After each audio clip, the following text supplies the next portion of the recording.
그 서울 최초의 빵집으로 알려진 그 태극당 빵집이라고 있는데요. 최근에 그 이메일로 그 이 빵집과 관련된 기사를 하나 전해받았습니다. 처음에는 이게 무슨 광고인가 이런 생각을 했는데 그거를 읽어보면서 저에게 굉장히 많은 생각을 하게 만든 내용인데요. 제가 그 기사에서 주목하는 게 뭐냐 하면 이 태극당 빵집이 이제 한때는 굉장히 위기를 맞았다는 거예요. 막 매출이 떨어지고 이제 관심에서 멀어지는 그런 위기를 맞았는데 그 창업주의 손자가 운영을 맡으면서 다시 옛날의 그 명성을 회복하게 되었다, 그런 요지의 내용인데, 그 제가 주목한 게 뭐냐 하면은 그렇게 침체에 빠졌던 그 빵집이 회복하게 된 그 출발이 바로 그 창업주의 손자가 이 침체에 대한 자각이 있었다, 이 침체에 대하여 위기감을 느끼게 되었다, 이것으로 시작을 했다는 겁니다.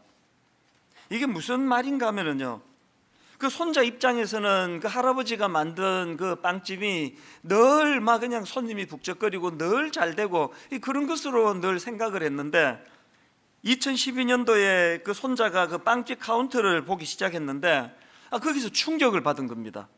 자기 생각하고 완전히 달라져 가지고 이 빵집의 그 매출이 얼마나 떨어졌는지, 비가 오면은 빵집 전체 매출이 뭐 100만 원도 안 나오는 그런 날도 있었고요. 또 심지어는 카페 매출이 그 제로인 날도 있었다는 게, 손님이 한 명도 안 왔다는 거 아닙니까?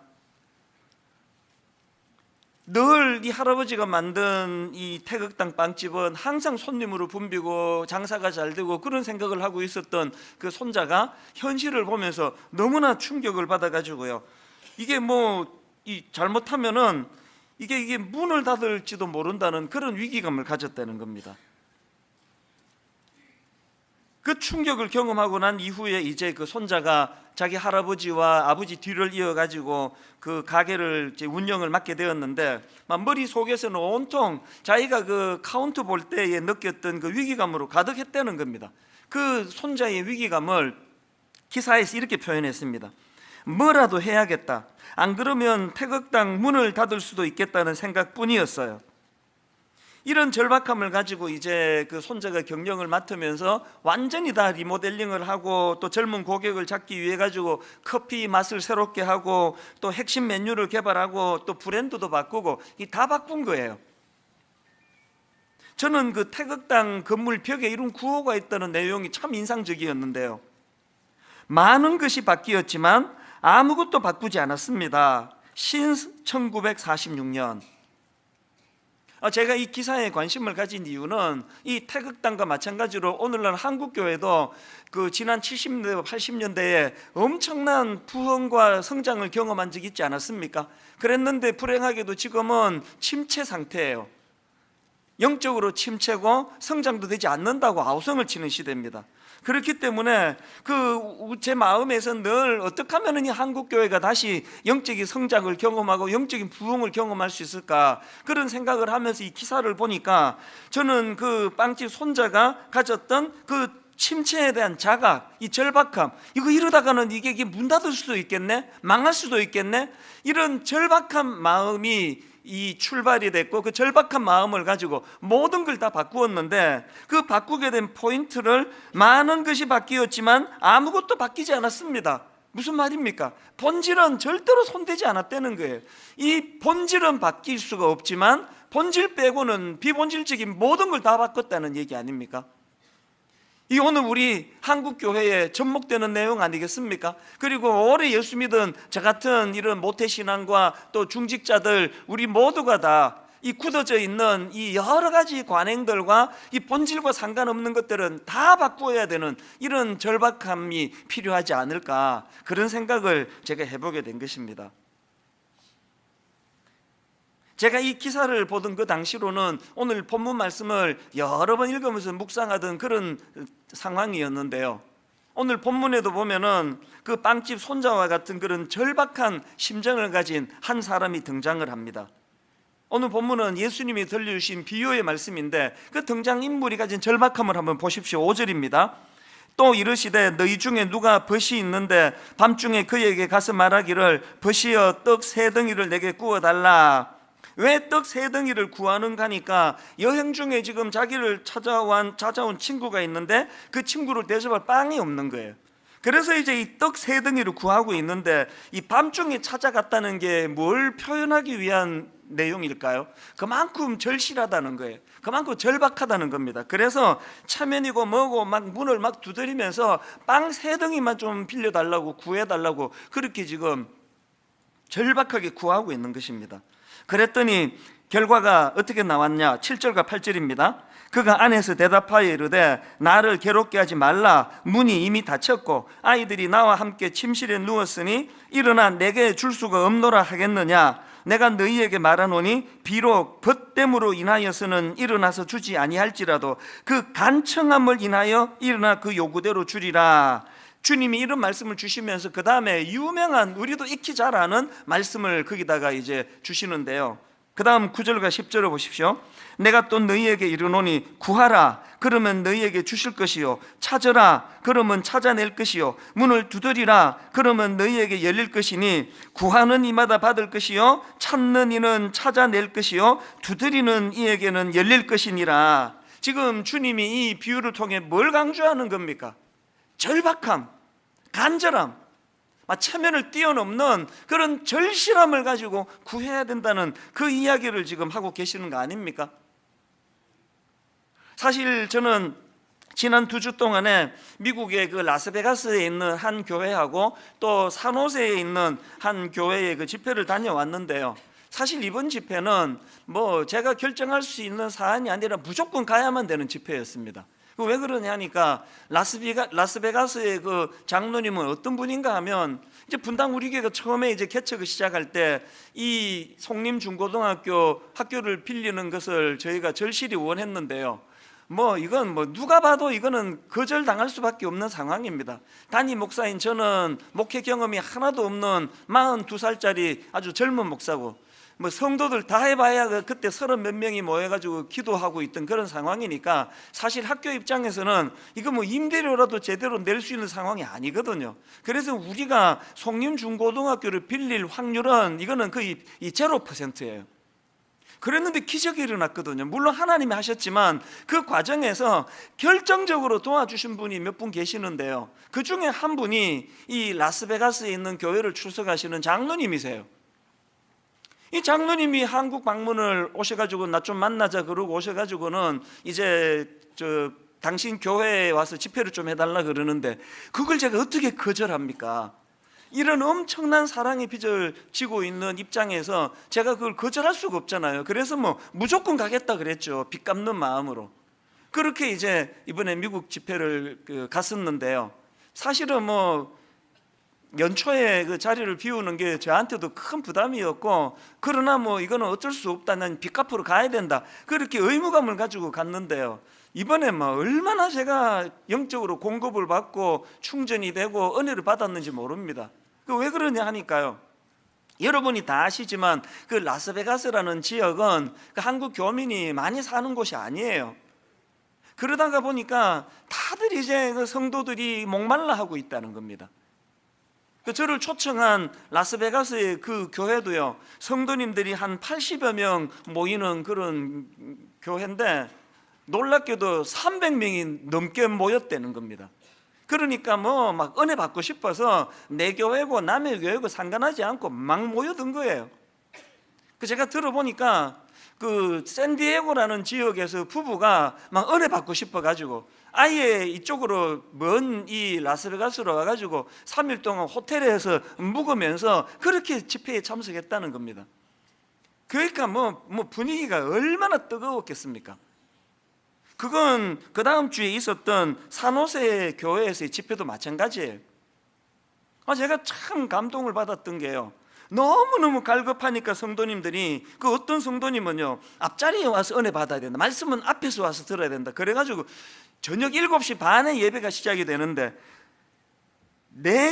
오후 4시쯤부터 와서 앉아서, 그것도 그 중학교 다니는 어린 딸을 데리고 오셔가지고 저녁도 굶고 막 그런 분이 꽤 많았다는 거예요.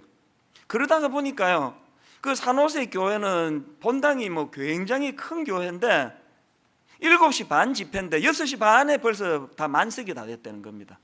그러면 집회 내내 들리는 이야기가 우리 교민들이 막 얼마나 지금 목마른지 모른다고, 막 은혜 받지 않고는 안 되는, 견딜 수 없는 마음을 가진 분이 많다고 막 그 얘기를 계속 제가 듣게 되었는데요. 그러면서 저는 분당 우리 교회를 다니는 목사니까 이런 면에서 우리 교회는 문제가 없는가? 우리에게는 그 강청하는 그 떡 세 덩이가 지금 절실히 필요해서 강청하는 예수님의 비유에 나오는 그 사랑과 같은 절실함이 우리에게 있는가? 계속 그 생각이 드는 겁니다.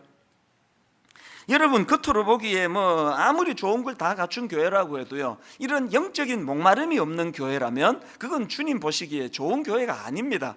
여러분이 잘 아시는 요한계시록에 나오는 라오디게아 교회를 향한 주님의 책망을, 그 무서운 책망을 한번 보십시오.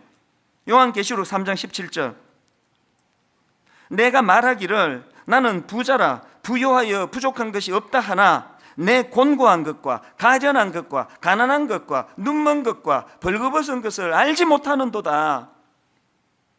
전 두려운 거예요. 그 80명밖에 모이지 않고 교민이 얼마 되지 않아 가지고 너무너무 갈급해. 또 어떤 교회는 뭐 그 미국 교회를 빌려서 예배를 드리고 갖춘 게 아무것도 없지만 그 성도들이 어떻게 해서든 은혜 받으려고 하는 그 갈급함을 갖고 있다면 하나님의 관점으로 그 교회는 부유한 교회예요. 분당 우리 교회처럼 막 사람도 많이 모이고 뭐 갖춘 게 다 많다 하더라도 우리 안에 이런 그 갈급함이 없다면은 이 주님 보시기에 분당 우리 교회는 눈먼 교회라는 겁니다. 가난한 교회라는 겁니다. 우리의 심령도 마찬가지 아닙니까? 언제부턴가 우리 내면에 이 갈급함이 사라져 버렸다. 이것만큼 심각한 문제가 없다는 걸 자각해야 된다는 것입니다. 그리고 또 한 가지요. 이 갈급한 것도 중요하지만요, 여러분이 무엇에 갈급하느냐? 오늘 이 본문 말씀을 잘못 해석하는 경우를 종종 보는데요. 여기 나와 있는 그 떡 세 덩이를 얻기 위하여 막 밤중에도 문을 두드리고, 그래서 막 이제 구하라 찾으라 막 문을 두드리라, 이런 말씀을 통해서 이걸 어떻게 해석을 하느냐? 하나님께 내 얻기 위한 목적을 가지고 때를 쓰라, 간청을 해라. 아버지 이기는 아들 이기는 자식 이기는 아버지가 어디 있느냐? 막 구하면 얻을 수 있다. 매달려라. 야곱 봐라. 막 하나님하고 실험해가지고 막 끝끝내 막 이겨가지고 원하는 거 얻어내지 않느냐? 뭐 이런 식으로 그 해석하는 경우가 있는데 이거 아주 잘못된 해석이에요. 이거 얼마나 그 불경한 해석입니까? 하나님이 그냥 우리가 하나님 손에 그 떡 얻어내기 위하여 막 집요하게 매달려가지고 그거 뜯어내는 거를 원하시는 분입니까? 그거 아니거든요. 오늘 본문에서의 강청은 그런 뜻이 아닙니다. 정반대예요. 성경을 제대로 해석하려면 그 전후 문맥을 보셔야 되는데요, 이 본문의 출발이 어떻게 시작이 되느냐? 배경이 이렇습니다. 자, 누가복음 11장 1절을 보십시오. 예수께서 한 곳에서 기도하시고 마치심에 제자 중 하나가 여짜오되 주여, 요한이 자기 제자들에게 기도를 가르친 것과 같이 우리에게도 가르쳐 주옵소서. 그래서 지금 이 기도를 가르쳐 달라는 그 제자의 그 요청에 주님이 어떻게 응답해 주시느냐? 우리가 익히 잘 아는 주기도문을 주십니다. 2절부터 보십시오. 예수께서 이르시되 너희는 기도할 때에 이렇게 하라. 아버지여, 이름이 거룩히 여김을 받으시오며 나라가 임하시오며 우리에게 날마다 일용할 양식을 주시옵고 우리가 우리에게 죄지은 모든 사람을 용서하오니 우리 죄도 사하여 주시옵고 우리를 시험에 들게 하지 마시옵소서 하라. 기도를 가르쳐 달라는 그 제자의 요청에 대하여 주님이 주기도문이라는 굉장히 중요한 기도문을 주시고는, 그리고 그 다음에 나오는 게 오늘 본문에서 이 간청에 대한 내용입니다. 그리고 이 간청에 대한 내용의 그 마지막 결론이 어떻게 내려지는지 아십니까? 13절이 그 주님 간청 기도의 중요성을 비유로 드신 그 모든 것의 그 마무리예요. 결론이에요. 13절을 보십시오. 너희가 악할지라도 좋은 것을 자식에게 줄 알거든 하물며 너희 하늘 아버지께서 구하는 자에게 성령을 주시지 않겠느냐 하시니라. 그러니까 이 본문 말씀의 포인트가 뭐냐? 우리가 삶 속에서 이 주님께서 가르쳐 주신 이 주기도문을 구현해내야 되는데 우리는 그런 실력이 없다는 거예요. 그럼 뭘 구해야 되느냐? 그 주님 손에 들려져 있는 떡 세 덩이를 얻어내는 게 아니라 뭘 구해야 돼요? 주님이 가르쳐주신 그 기도문을 잘 이해하고 깨달을 수 있도록, 그리고 깨달은 그것을 우리는 삶 속에서 살아낼 수 없기 때문에 그것을 가능하게 하시는 성령님을 구하기 위하여 강청하며 기도하라는 거예요. 성령을 주시옵소서. 기도는요, 내가 의도하는 그 무엇을 받아내기 위하여 하나님의 뜻을 꺾는 게 기도가 아니에요. 반대입니다. 기도는 철저하게 하나님의 뜻을 구하고 그 하나님의 뜻을 삶 속에서 잘 구현할 수 있도록 성령님을 구하는 게, 그게 기도라는 거예요. 오늘 교회를 들여다보면은 너무나 혼란하고 혼미한 거예요. 왜? 주님이 샘플로 주신 기도문은 온데간데 없고 그저 내 원하는 거, 내가 바라는 거, 이거 얻어내기 위해 가지고 막 하나님을 그냥 그러다가 보니까 점점 하나님을 꼭 무슨 내가 부리는 하수인처럼 취급하는 기도를 자칫 잘못하면 드릴 수가 있다는 거예요. 그렇기 때문에 우리가 이 어떤 소원을 가지고 강청하는 기도도 필요하지만 뭘 구하느냐가 더 중요합니다. 이런 의미에서 저는 이제 좀 더 구체적으로 우리가 그 주님께 무엇을 간청해야 하는지 이런 부분을 좀 살펴보고 싶은데요. 여러분, 우리가 무엇을 간청할 것입니까? 첫째로요, 교회 공동체의 정체성과 사명의 회복을 놓고 간청해야 돼요. 이게 무슨 말씀이냐? 자, 본문 1절에 그 제자의 요청을 다시 한번 주의 깊게 보십시오. 예수께서 한 곳에서 기도하시고 마치심에 제자 중 하나가 여짜오되, 주여, 요한이 자기 제자들에게 기도를 가르친 것과 같이 우리에게도 가르쳐 주옵소서. 지금 그 한 제자가 예수님께 기도를 가르쳐 달라고 하면서 무슨 부연의 그 부탁을 드립니까? 요한이 자기 제자들에게 기도를 가르친 것 같이. 이거의 배경이 뭐냐 하면은요, 그 당시에는 각 공동체마다 그들 나름대로의 정체성과 사명을 담은 기도문이 있었다는 거예요. 그러니까 요한을 따르는 요한 공동체는 그 요한과 더불어서 그 공동체가 추구하는 사명을 놓고 정체성을 놓고 구하는 기도문이 있었고요. 또 그런가 하면은 그 당시 유대인들도 하루에 3번씩 쉐몬의 에스레라고 부르는 18개 기도문이 있었다는 겁니다. 이 제자가 뭘 요구합니까? 예수님을 따르는 우리도 우리의 정체성과 우리 예수님을 따르는 우리들이 가져야 되는 사명을 놓고 드릴 수 있는 기도를 달라는 거예요. 그렇기 때문에 여러분, 이 주기도문은요, 예수 믿는 공동체, 교회가 어떤 정체성을 가지고 있고 어떤 사명을 가지고 있는지 녹아 있는 것이 이게 주기도문이에요. 자, 그렇다면은 주기도문에는 교회와 관련해서 어떤 정체성과 사명이 담겨져 있습니까? 이 질문에 대한 답이 2절 안에 다 녹아 있습니다. 자, 2절 앞부분을 먼저 한번 보십시오. 예수께서 이르시되 너희는 기도할 때에 이렇게 기도하라. 아버지여. 이 뭘 의미합니까? 복잡하게 생각할 거 없습니다. 교회는 하나님을 아버지로 부르는 사람들이 모여 이루는 공동체예요. 더군다나 로마서 5장 10절 곧 우리가 원수되었을 때에 그의 아들의 죽으심으로 말미암아 하나님과 화목하게 되었은즉, 교회는 어떤 정체성을 가진 공동체입니까? 원수된 우리를 위하여 독생자 예수 그리스도를 보내주심으로 그 원수된 우리가 십자가로 말미암아 하나님과 화해를 했어요. 그리고 그거로 끝나지 않고 그 하나님을 아버지라고 부를 수 있게 된 사람들이 모인 공동체, 이 교회예요. 그러니까 이 교회 공동체적으로 뭘 구해야 될까요? 아버지 하나님과의 친밀감이에요.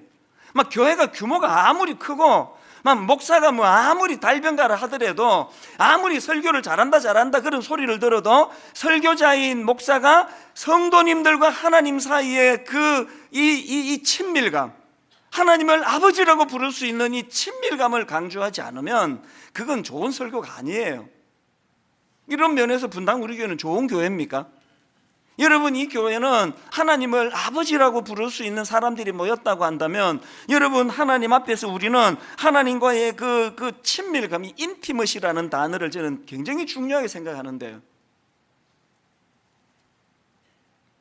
이 하나님과의 친밀감이 문제가 없습니까, 여러분은?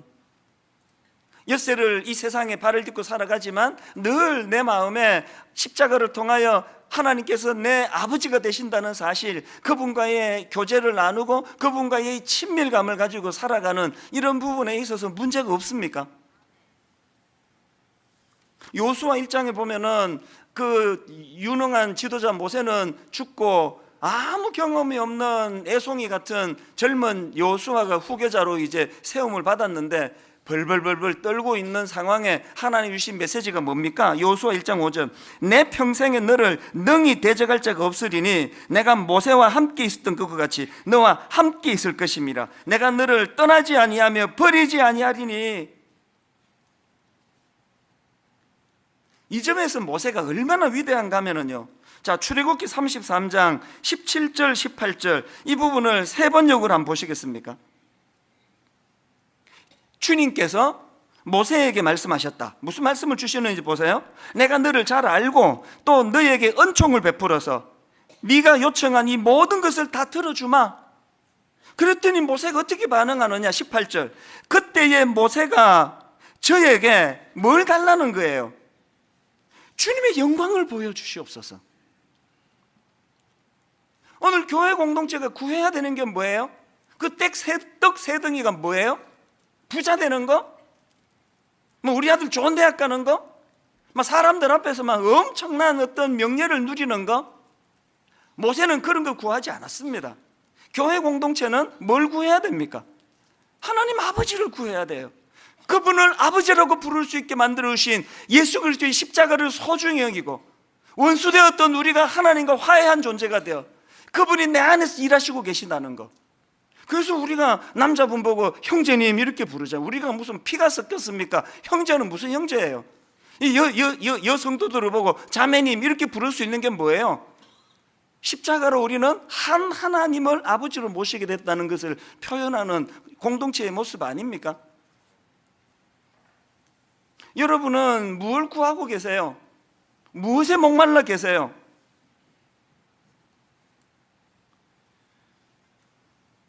모세처럼 삶 속에서 우리는 늘 이 하나님의 임재의식을 경험해야 돼.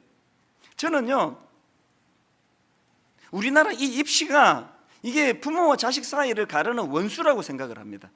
가장 중요한 사춘기 시절에 그 대학 입시 이런 것 때문에 그냥 대화도 못하고 그냥 공부만 하라 그래가지고, 저는 요즘에 이제 입시가 다 끝난 지금 제 새아이와 정말 아름다운 교제하기에 목이 말라 있는 사람이에요.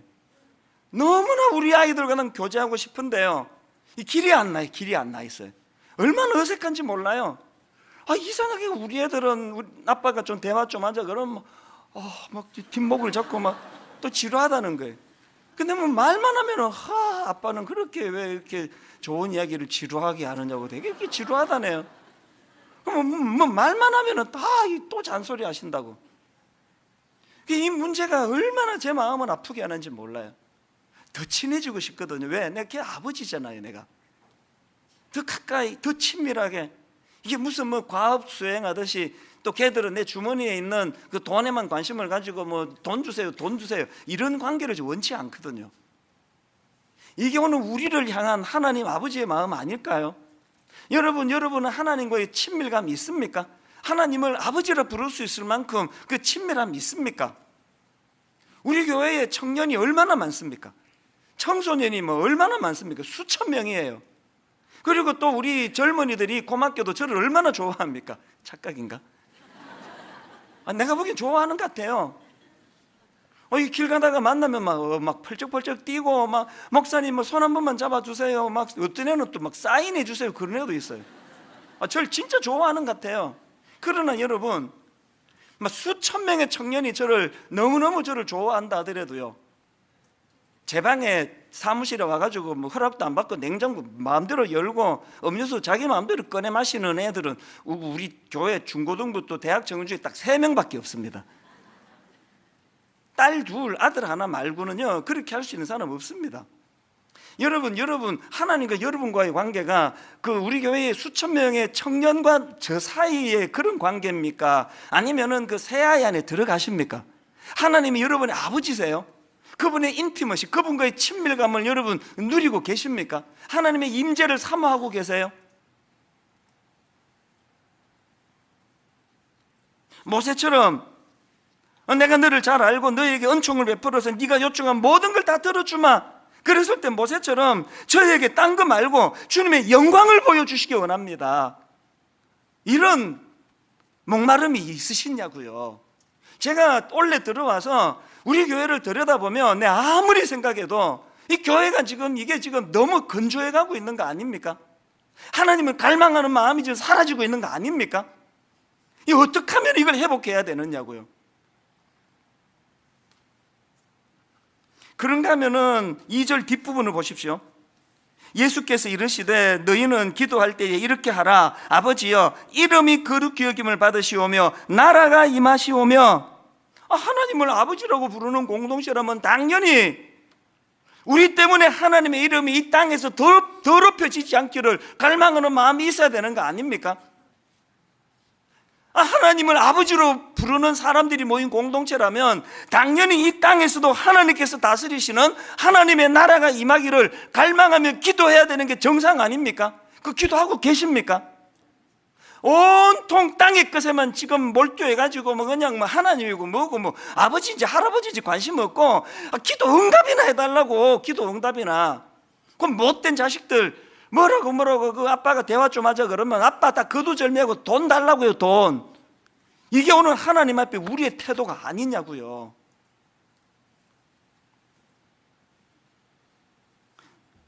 누군가가 그 우루과이의 그 어느 성당 벽에다 이런 기도문을 써놓았다고 합니다.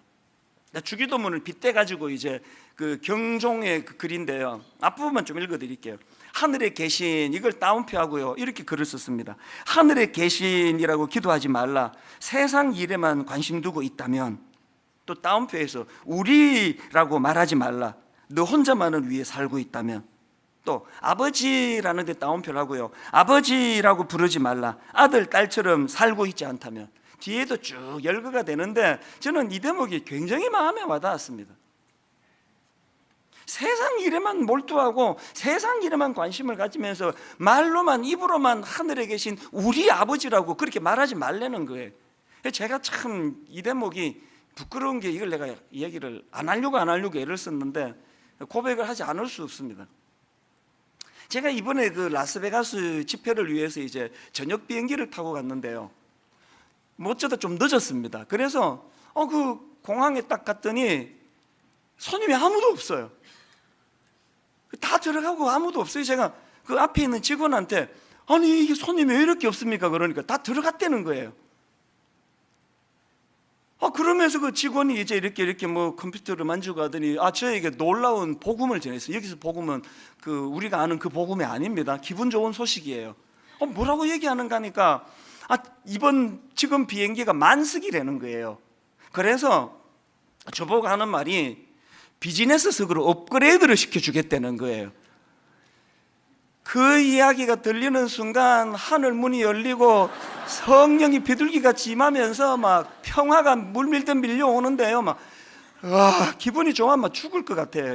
이게 비즈니스석 타면은 누워서 안 되는데 비즈니스석 타면은 라면도 막 끓여준다는데 막 이런 생각이 들면서 그 직원 앞에서는 뭐 별로 대수롭지 않은 듯이 이렇게 그 감추는 게 진짜 힘들었습니다.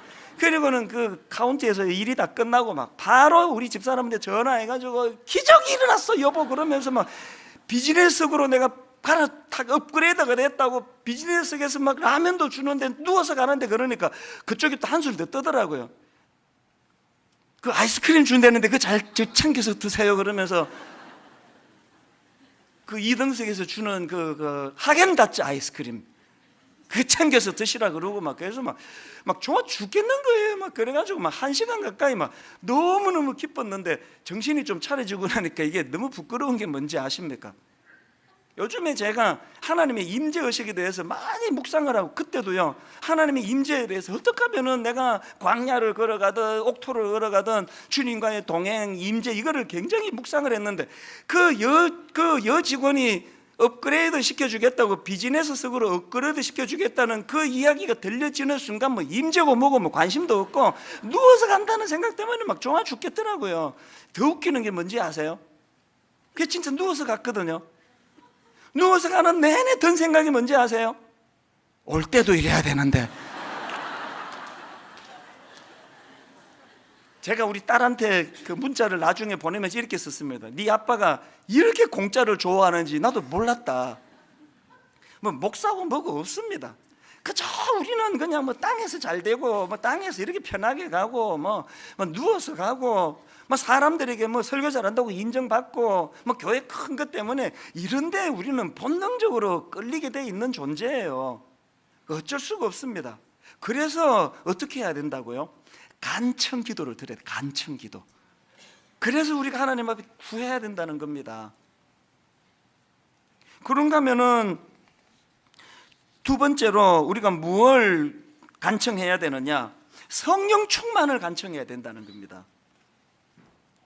제가 앞에서 말씀드린 것처럼 오늘 본문의 최종 결론이 13절이거든요. 너희가 악할지라도 좋은 것을 자식에게 줄 줄 알거든 하물며 너희 하늘 아버지께서 구하는 자에게 성령을 주시지 않겠느냐. 이 성령 충만을 구하라는 거예요. 왜? 아무리 주님이 주기도문을 우리에게 주셔서 삶의 지침으로 주셔도 우리는 그것을 깨달을 수 있는 능력이 없고요, 그걸 깨닫는다 할지라도 그 삶 속에서 그것을 구현할 실력이 없는 존재예요. 제가 방금 부끄러운 고백을 했잖아요. 하나님 나라를 구하고 하나님의 영광을 구하는 일이 땅의 것 구하는 것보다 훨씬 어렵기 때문에 성령 충만을 구해요. 성령 충만. 네한테서 나오는 게 아니다. 그래서 성령 충만을 구해라. 누가복음 24장에 보면은 이제 예수님께서 제자들과의 마지막 만남, 승천하기 전에 마지막 만남이 기록되어 있는데요, 그때 주시는 말씀이 진짜 의미가 있습니다. 누가복음 24장 45절부터 한번 보십시오.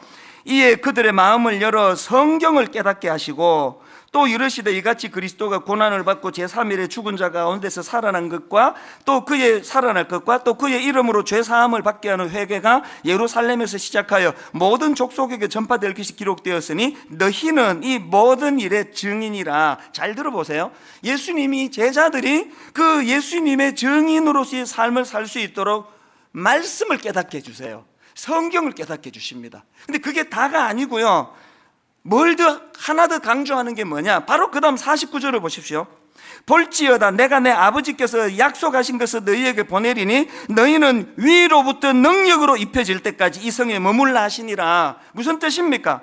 정인의 삶을 살기 위해서 말씀의 깨달음도 중요한데 그 갖고는 안 된다는 거예요. 말씀의 깨달음에다가 위로부터 능력이 덧입혀지는, 다시 말해 성령의 충만함을 입어야 된다는 겁니다. 오늘 말씀의 깨달음은 많이 있는데 성령의 충만함이 없다면 그건 옳은 그리스도인의 자세가 아니에요. 사도행전 1장에 보면 이 예수님의 말씀에 순종하는 제자들의 모습을 볼 수 있는데 그들이 성령 충만을 위해 기도합니다. 사도행전 1장 14절에 보면 제자들이 여자들과 예수의 어머니 마리아와 예수의 아우들과 더불어 마음을 같이하여 어떻게 합니까? 오로지 기도에 힘쓰니라. 사도행전 1장에서 오로지 기도에 힘쓰니라는 이 주님 말씀에 순종했기 때문에 사도행전 2장에서 전무후무한 강력한 성령의 역사가 일어나는 거예요. 다시 말씀드립니다. 부끄러운 고백이지만 제가 아무리 봐도 분당 우리 교회가 17년 전에 그 초심을 잘 지키고 있는 것 같지 않습니다. 이게 지금 라우디게아 교회가 돼가고 있는 거 아닌가 두려움이 저에게 있습니다. 다 갖추었는데 여러분 정말 하나님 아버지로 목마르세요? 여러분 정말 성령 충만으로 갈증을 느끼고 계세요? 심지어는 말씀의 깨달음까지 있다 할지라도 내 내면에 그런 목마름이 없다면 태극당 그 손자가 우리 할아버지가 오픈한 이 가게는 항상 잘 된다는 착각에 빠져 있다가 위기감, 이러다가 이게 문 닫을 수도 있겠네. 그 위기감에서부터 그 태극당이라는 그 가게가 회복이 되었던 것처럼 오늘 우리 모두가 올 한 해 목숨 걸고 구해야 되는 게 이거예요. 목마름을 회복시켜 주시옵소서. 무슨 목마름? 주님 손에 들려져 있는 그거 얻어내리는 데 대한 목마름이 아니에요. 이쯤에서 저는 오늘 굉장히 중요한 선포를 하나 하려고 하는데요, 여러분 들어오시면서 이 책자를 다 받으셨죠? 하나님을 가까이 하는 21일. 그리고 그 밑에 오직 주님을 열망합니다. 제자들이 말씀의 깨달음을 얻고 또 주님이 가르치신 대로 위로부터 내려오는 신령한 성령 충만을 구하라 했을 때 오로지 기도에 전념했던 것처럼 전 교회적으로 우리가 21일 동안에 3주 동안에 목마름을 가지고 주님을 갈망합니다. 주님을 사모합니다. 토미 테미가 이런 말을 했습니다. 하나님은 굶주리고 갈급한 자들을 찾고 계신다. 하나님은 당신을 향한 굶주림, 당신을 갈급히 찾는 자들을 주님께서 원하신다고 한다면 여러분이 21일 동안에 전 교회적으로 하나님을 목말라 찾는, 갈급해하는 역사가 일어나게 되기를 바랍니다. 분당 우리 교회가 사람 많이 모여서 좋은 교회가 아니라 주님을 갈망하는 자들이 모여 있어서 좋은 교회. 이 응답 받아가지고 이번에 집을 샀다, 이 응답 받아가지고 이번에 우리 애가 공부도 못하는데 좋은 대학 갔다, 이런 것들을 구하는 교회가 아니라 하나님 자신을 목말라 구하는 교회. 우리는 주님을 갈망합니다. 모세처럼 그저 저는 딴 거 원하지 않습니다. 하나님의 영광을 구합니다. 복잡하게 설명할 거 없습니다. 이제 내일부터 요한복음을 가지고 그 매일 성경을 갖고 하던 큐티 잠깐 내려놓으시고요. 이제 요한복음 1장서부터 이제 체계적으로 여러분 읽어가면 묵상하시고 아침에 일어나면 하나님 앞에 그 목마름을 기도로 고백하시고요. 저녁에 잠자리 들기 전에 목마름을 기도로 고백하시고요. 가능하다면 여러분 이 새벽 예배에 나오셔가지고 공동체적으로 말씀을 같이 나누시고요. 그리고 저는 다음 주일날 금식에 대한 설교를 할 것입니다. 그리고 이제 다락방 시작하기 전에 3월 1일 전 순장님과 순원들이 함께 모여서 금식 집회를 가질 것입니다. 이 모든 것들이 하나님에 대한 목마름으로, 그래서 나는 하나님을 갈망합니다. 시편 63편 1절에 보니까 하나님이여 주는 나의 하나님이시라. 내가 간절히 주를 찾되 물이 없어 마르고 황폐한 땅에서 내 영혼이 주를 갈망하며 내 육체가 주를 앙모하나이다. 이 목마름을 회복하는 저와 여러분 되시기를 바랍니다. 결론을 맺으면서요, 오래전에 어떤 교역자가 저에게 강의 하나를 동영상을 보내왔는데 이것도 신기해요. 볼 시간이 없었습니다. 안 보고 있었는데 어제 오후에 제가 이걸 봤네요. 얼마나 많은 느낌, 깨달음을 받았는지 모릅니다.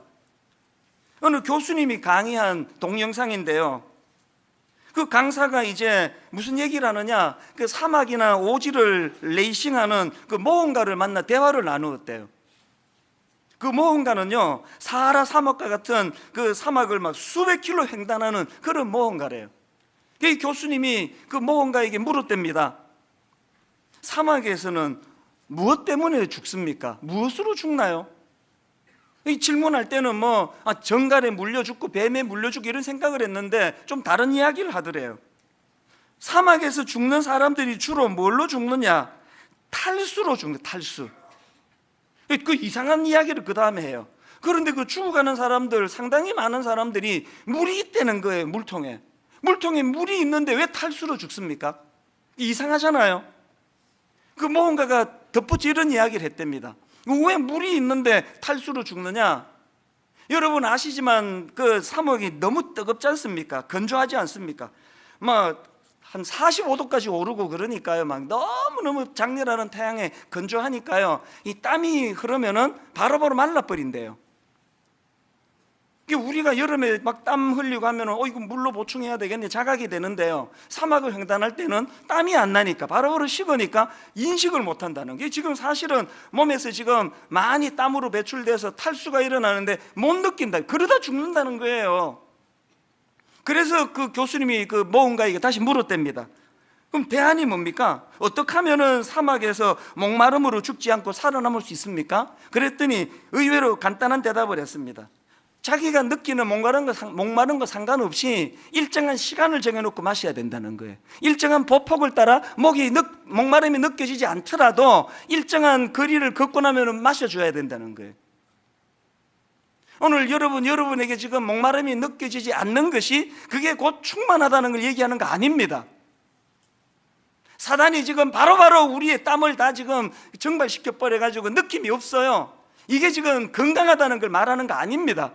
내가 목마름이 느껴지지 않더라도 일정한 시간을 따라 물을 마셔줘야 된다면 여러분, 이제 이 하나님을 가까이 하는 21일 전 교회적으로 선포할 때에 순종하면서 아버지, 내가 너무 무디어지고 주님을 갈망하는 목마름이 느껴지지 않는다 할지라도 아버지, 이 3주간 21일 동안에, 그리고 이제 다음 주일 선포될 금식과 더불어서 한번 내 영혼의 목마름이 해갈될 수 있도록 영혼의 생수를 허락하여 주시옵소서.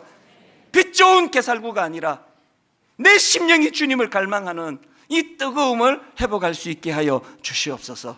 이 기도가 전 교회적으로 선포되기를 바랍니다.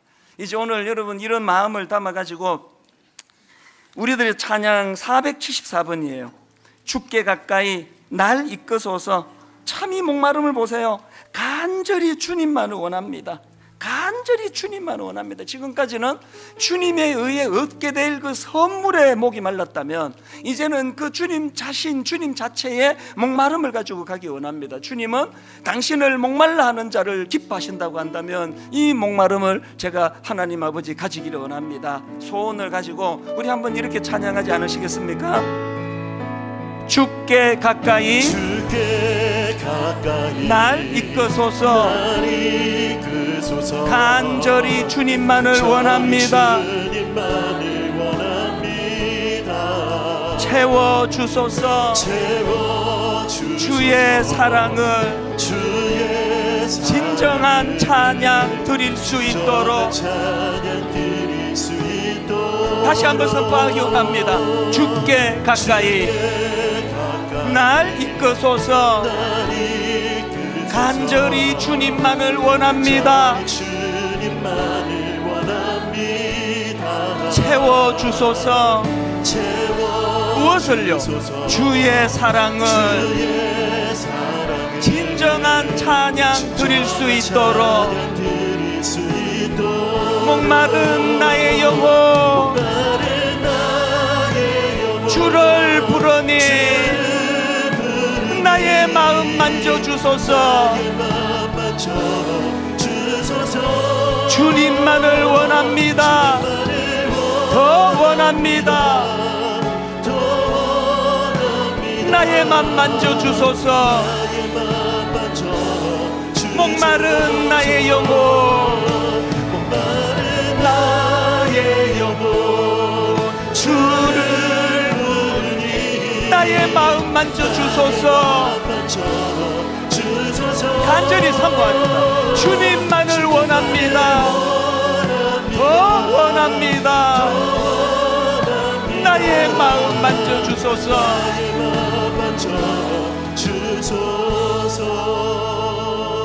다시 강조합니다.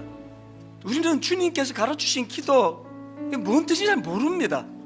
알아도 그 구원할 능력이 우리에게 없습니다. 목사고 뭐고 뭐 여차하면은 땅에 끝에 온통 마음이 쏠릴 수밖에 없는 게 우리이기 때문에 하나님, 사막을 횡단하는 이 위험한 인생의 여행길에 사단이 지금 땀이 나오는 족족다 이거를 그냥 마르게 하다가 보니까 인식을 못합니다. 내가 얼마나 위험한 상태라는 걸, 얼마나 지금 탈수 상태가 심하다는 걸, 목마름에 대한 자각이 없기 때문에 그러다가 쓰러지면 끝나는 거예요. 하나님, 이번 21일 이 기간 동안에 내 영혼의 목마름을 회복시켜 주시기 원합니다. 내 영혼의 목마름을 회복시켜 주시되 하나님 자체에 대하여, 하나님 당신에 대하여 나는 목마릅니다. 하나님, 인생길에 저는 주님이 필요합니다. 저는 주님의 임재가 필요합니다. 이 사모함을 가지고 우리 한 번 더 이 찬양 부를 동안에 아버지, 주님의 얼굴을 구하기 원합니다. 모세처럼 다른 어떤 것이 아니라 주님의 영광을 구하기 원합니다. 우리 절실하게 사모하시면서 우리 한 번 더 이렇게 고백합니다. 주께 가까이 날 이끄소서. 주께 가까이 날 이끄소서. 간절히 주님만을 원합니다. 채워주소서. 주의 사랑은 진정한 찬양 드릴 수 있도록 목말라 다시 한번 이렇게 고백합니다. 주께 가까이 날 이끄소서. 간절히 주님만을 원합니다. 목말라 부르짖습니다. 채워주소서. 무엇을요? 주의 사랑을 진정한 찬양 드릴 수 있도록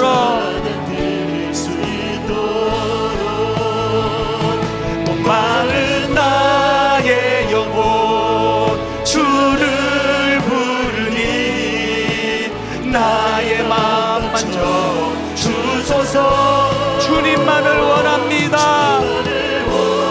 더 원합니다. 나의 맘 만져 주소서. 목마른 나의 영혼 주를 부르니 나의 마음 만져 주소서. 주님만을 원합니다. 더 원합니다. 나의 마음 만져 주소서. 오 주님 채우소서.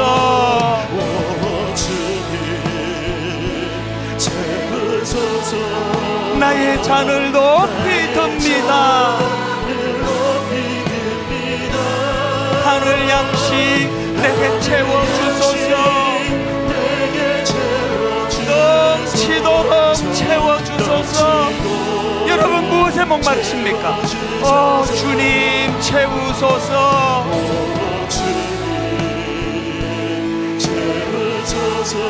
나의 잔을 높이 듭니다.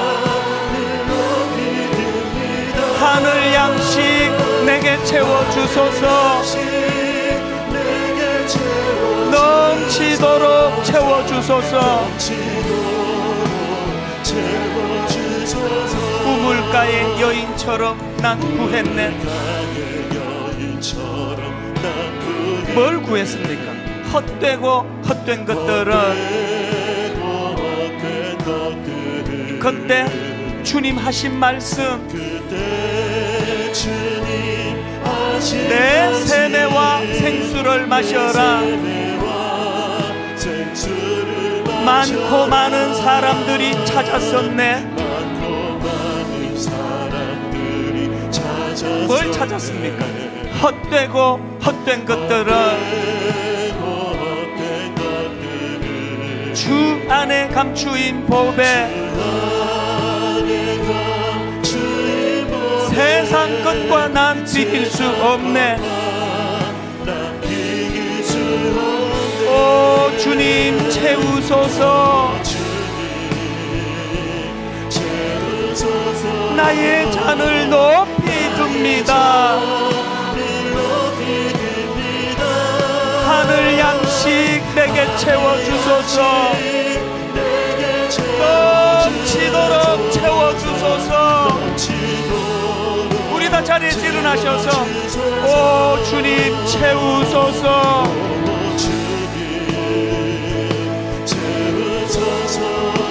나의 잔을 높이 듭니다.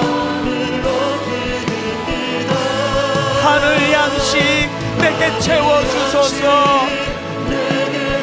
넘치도록 채워주소서. 여러분 마지막으로 하나님 앞에 목마름을 가지고 선포합니다. 오 주님 채우소서. 나의 잔을 높이 듭니다. 하늘 양식 내게 채워주소서. 내게 채워주소. 넘치도록 채워주소서. 이 한 제목 가지고 기도하기 원합니다. 오직 주님을 열망합니다. 주님을 갈망합니다. 아버지 주님을 열망하는 저에게 주님 아버지 충만하게 임하여 주시기 원합니다. 성령 충만을 구합니다. 우리 한 목소리로 이 시간 갈망하며 통성으로 같이 기도하시겠습니다. 살아계신 하나님 아버지, 오늘 예배 가운데 임재하여 주시는 주님, 오늘 공허한 내 영혼에 주님이 찾아와 주셔 내 아버지 안에 계시는 주님께서 내 마음을 어루만지고 계셔 오늘 우리의 공허한 마음이 사라지는 은혜를 경험하기를 원합니다. 이미 내 안에 좌정하고 계시는 성령님, 그분을 근심하게 했던 우리의 죄들을 용서하여 주시기 원합니다. 오 주님을 갈망합니다. 주님을 목말라 갈망합니다. 주님은 당신을 목말라 하는 자들을 기뻐하신다고 하는 이 사실을 기억하고, 하나님, 당신을 목말라 갈망하는 저희들 되게 하여 주시옵소서. 친절하게 하여 주시옵시며, 아버지 하나님, 이전에 구했던 것들을 내려놓고 오직 주의 영광을 구하는 자리로 나아갈 때, 이전에 맛보지 못했던 그 은혜를 보게 하여 주시고, 이전에 경험치 못한 그 은혜를 알게 하여 주시기를 원합니다. 아버지 하나님, 가까이 하는 그것이, 아버지 하나님, 그 친구들이지는 그 길로 나아가는 길을 아버지 알게 하여 주시고, 내 삶 가장 가까이 와 계신 하나님, 그 주님을 알게 하여 주시옵소서. 그 주님을 더 알기 원합니다. 그 주님을 더 경험할 수 있기를 원합니다. 아버지, 그분만을 해결하시는 그 생수의 그늘 되시는 그 은혜, 아버지 우리가 나타내 주시고, 아버지 하나님, 저희를 새롭게 하여 주시옵소서. 아버지,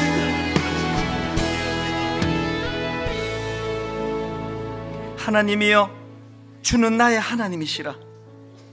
하나님이여, 주는 나의 하나님이시라. 내가 간절히 주를 찾되 물이 없어 마르고 황폐한 땅에서 내 영혼이 주를 갈망하며 내 육체가 주를 앙모하나이다. 하나님은 굶주리고 갈급한 자들을 찾고 계시는데 오직 주님을 열망합니다. 이 21일 동안 아버지, 목마른 사슴이 물을 찾아 갈망하며 헤매이듯이 오래 아버지 이 사막 같은 세상을 횡단하며 이미 아버지 탈수 증상을 느껴야 되는 상황임에도 불구하고 갈급함을 느끼지 못해 사막 한가운데 쓰러져 죽을 수밖에 없는 우리의 영혼이 피폐해 말라 들어가기 이전에 주님을 갈망하는 이 갈망을 회복시켜 주셔서, 하나님 아버지, 주님을 갈망하는 자들에게 주시는 풍성한 은혜의 생수를 공급받기 원합니다. 부어 주시옵소서. 충만케 하여 주시옵소서. 전 교회적으로 하나님의 은혜를 갈망하며 사모하며 주님을 찾는 자들을 주님께서 기뻐 만나 주신다는 사실을 이번 21일 기간 동안에 경험하며 누리는 축복을 허락하여 주시옵소서.